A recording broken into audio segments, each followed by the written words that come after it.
Tuesday, November 2nd. I'm Maureen Kyle with your 3 News Now morning update. Thanks for spending a few minutes with me on the WKYC Facebook and Instagram pages. And yes, there is a chance of some light and few snowflakes in the forecast. Holly has the details. We knew it was coming. I know. It's kind of like the chatter. And here it is as we look ahead and go hour by hour through the rest of today. And we are going to see that scattered lake effect from time to time, mainly in the form of chilly rain showers through this afternoon and early evening. But notice the pink, and we get a little white showing up here and there. So yes, some wet snowflakes, some snowflakes as we head into the overnight hours and temperatures fall back into the 20s and 30s. It's going to be a cold, cold start tomorrow. And once again, we're not going to rule out that chance of an isolated lake effect rain or snow shower for your Wednesday. Highs tomorrow also in the 40s, and we'll go ahead and do it all over again tomorrow night and into Thursday. We're going to stay in a very similar pattern. So after that, we're going to take a look, but next couple of days, definitely trending below where we should be, which is mid to upper 50s, and it will happen. It's just going to take a little time. In the meantime, get out and vote today. No reason not to. Heavier fall jackets.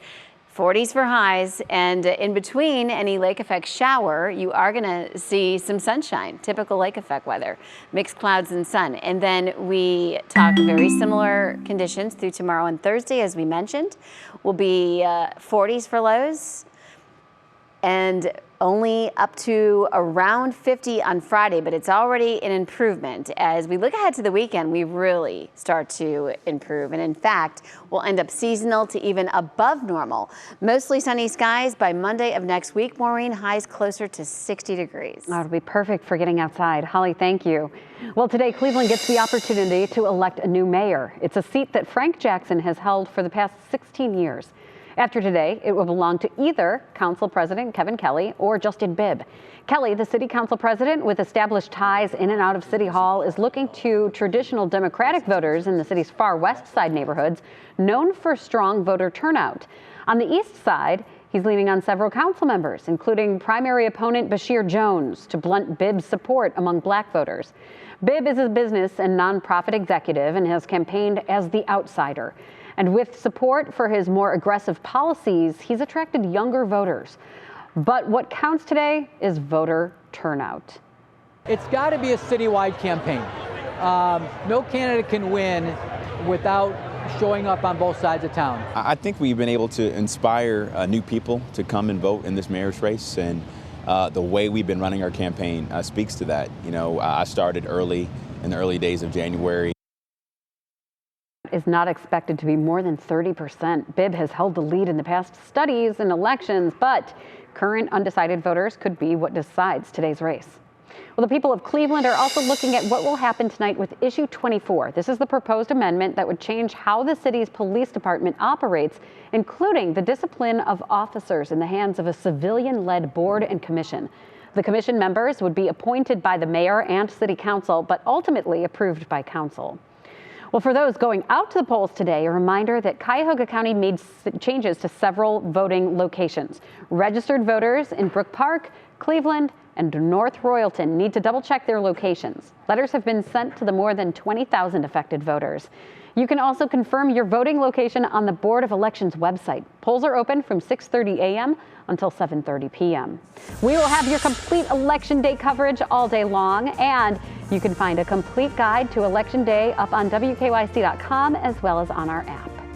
All right, let's get to the latest on coronavirus now. Today, the CDC will meet to decide whether to approve Pfizer's COVID vaccine for children ages 5 to 11. That means later this week, it is possible that the Pfizer shot would become available for children at pharmacies, pediatricians' offices, and other health centers. Of course, many parents are concerned about giving the vaccine to their young children. Meanwhile, the Ohio Department of Health says as soon as the CDC recommends the Pfizer vaccine, kids ages 5 to 11 will be eligible for the Vax to School program. This is the program awarding $2 million scholarships to eligible students. Those ages 5 to 11 will be entered as soon as they can get their first dose. Well, to help get more of your questions answered about COVID vaccines and kids, Monica Robbins will be hosting a town hall discussion with top medical professionals. That will be this Thursday at 7 p.m. And you can send your questions in right now by texting them to 216-344-3300. Here are 3 other things to know in Northeast Ohio. Westlake police are investigating after 3 people were found dead inside a home. Officers went to a home on Willow Run just after 11 o'clock yesterday after a caller reported a dead body there. The police captain says the 2 men and a woman had gunshot wounds. Baltimore Ravens linebacker and former Ohio State University player Malik Harrison is recovering in Baltimore after being shot in the leg in downtown Cleveland Sunday.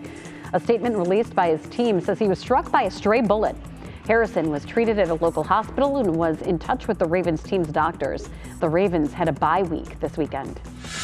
A radio legend here in Cleveland will be laid to rest today. The funeral for Mike Trivisano is at 11 a.m. at St. Anselm Catholic Church in Chesterland. He died unexpectedly last week at the age of 74. Well, those flying on American Airlines faced more travel trouble Monday after seeing mass cancellations on flights over the weekend. Yesterday, according to FlightAware, the airline canceled 411 flights and delayed over 500. The operation struggles are being blamed on poor weather in Dallas last week, along with tight staffing. From Friday to Monday, over 2,200 flights had been canceled by American. Time now for the best news that you'll hear all day. Classic children's show Sesame Street just announced its celebrity guest lineup for the upcoming season. It's hard to believe the award-winning educational show is now in its 52nd season. Elmo, Abby, and Cookie Monster are back. Cookie! For more, I wonder. What if? Let's try. It's a brand new season of Sesame Street. Of course, all your favorite friends are back, along with some new ones. The celebrity guests include musicians Casey Musgraves, Billie Eilish, and Jon Batiste. You can also expect to see tennis champ Naomi Osaka and poet laureate Amanda Gorman, who will help Elmo write a poem. Season 52 of Sesame Street will include 35 episodes, and it debuts November 11th. Well, thank you for taking time to join me for this 3 News Now morning update. Our digital team will continue to bring you the latest stories making headlines around Northeast Ohio and the world. Make sure you continue to check our social media pages and WKYC.com throughout the day. I'm Maureen Kyle. I'll see you tomorrow morning on Go starting at 4:30 a.m. Have a great week, everyone.